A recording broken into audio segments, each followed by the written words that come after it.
So, we have this story in Acts, and maybe you've heard this one before, where Peter is getting the 2x4 from God to let him know that everybody is welcome in God's realm. So, he's taking this nap up on this roof, and he has this vision and this dream, and this sheet is lowered down with all these animals that for a Jew are ritually unclean. And here's the voice saying, you know, kill and eat, have some food, have lunch. And he's like, no, nothing unclean's ever touched my lips, God, because I've been a good boy. I've been a good Jew. I followed all the rules. And then this voice reminds him, what God has made clean, you don't get to call unclean. So, there's some obvious parallels to that story today. And what I want to talk about today are the ways that we have been called unclean and the ways that we've called others unclean. So, it's a continuing story in the news about all the bathroom laws, right, in the South. Because, you know, it's the South. Texas is voting to, or trying to vote to secede. I say let them go, but no, they won't. They haven't come up with a bathroom law yet, but I'm sure they're probably in line for that, right? And what that is a way of calling other people unclean. Mm-hmm. It's a way of saying these people are so different that they don't have a place in God's realm. They are unclean, they're unacceptable. It's the same thing that we did with African Americans for 400 years. Because even when the Civil War was over and slavery had ended, we came up with other ways to segregate, right? Mm-hmm. Jim Crow and all of those laws. They were ways of saying that people were unclean. We did it with people of other races.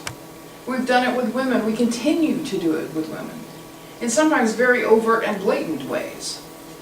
You know, breastfeeding mothers, oh no, go hide that. Because we might see a mammary gland exposed somewhere, right? Unclean. The poor, we do it too as well. You know, when we decide who gets benefits, or we decide who gets help, we do that with a model that says that some people deserve it, and some people don't. We call them the deserving poor, or the worthy poor.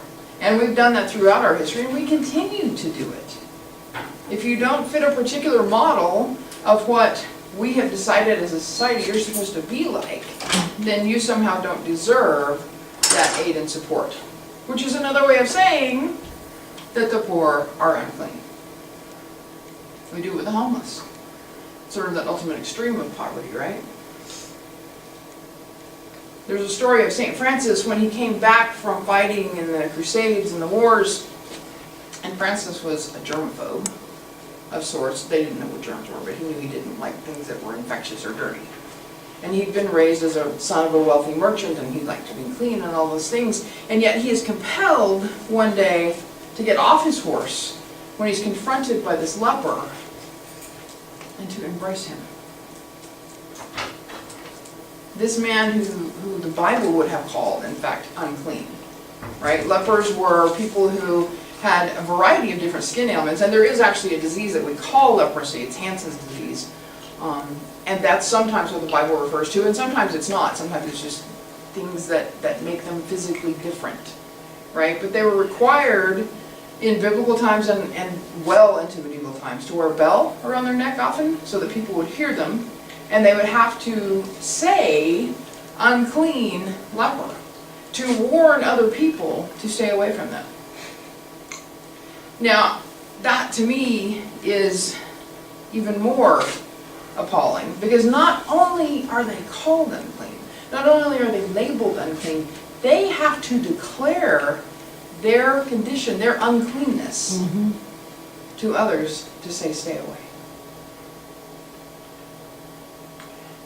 So they bear the burden not only on their bodies, but they bear the responsibility to tell others that they are unclean.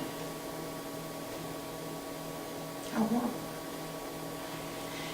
What we have done in our community is to flip that on its head.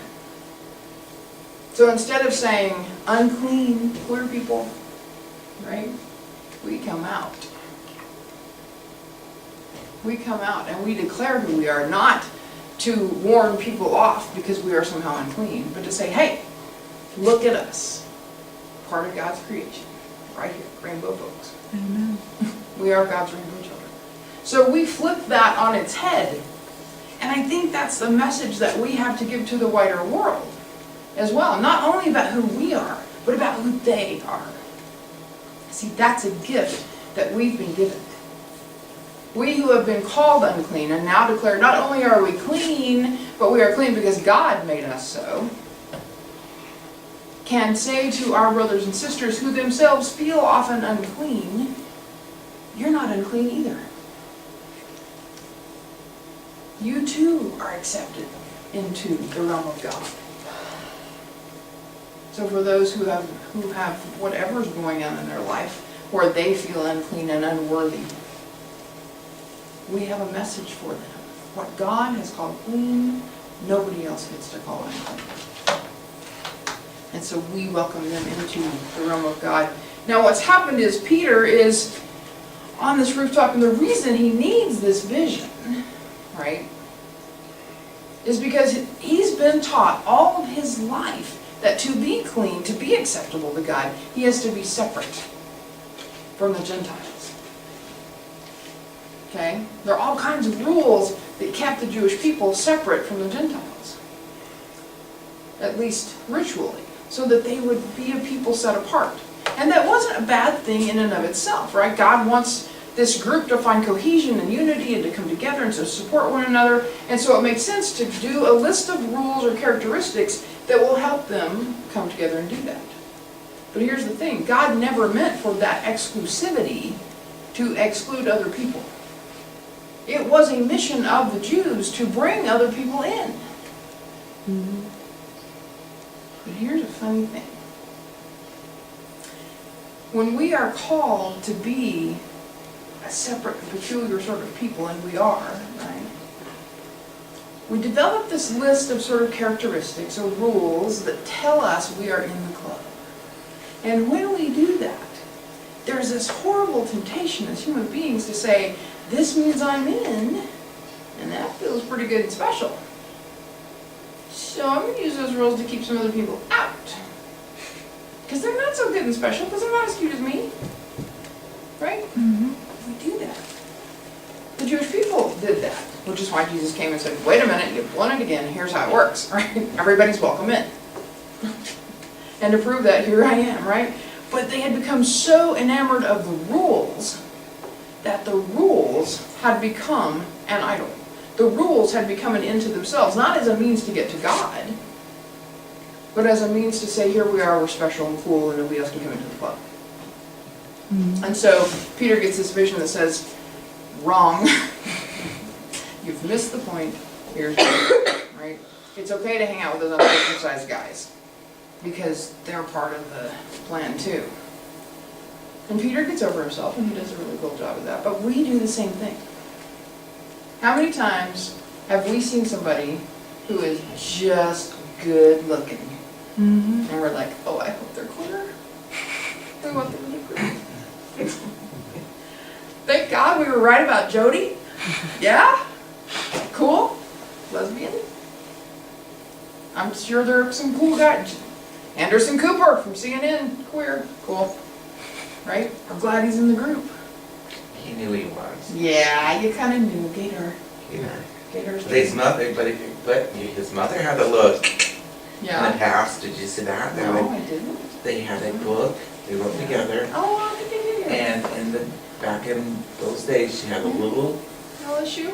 issue, Yeah. and she moved on. Yeah. And when her son said, and she said, I already knew, but I had a little friend on the side back in the, I don't know what, the 50s? Yeah.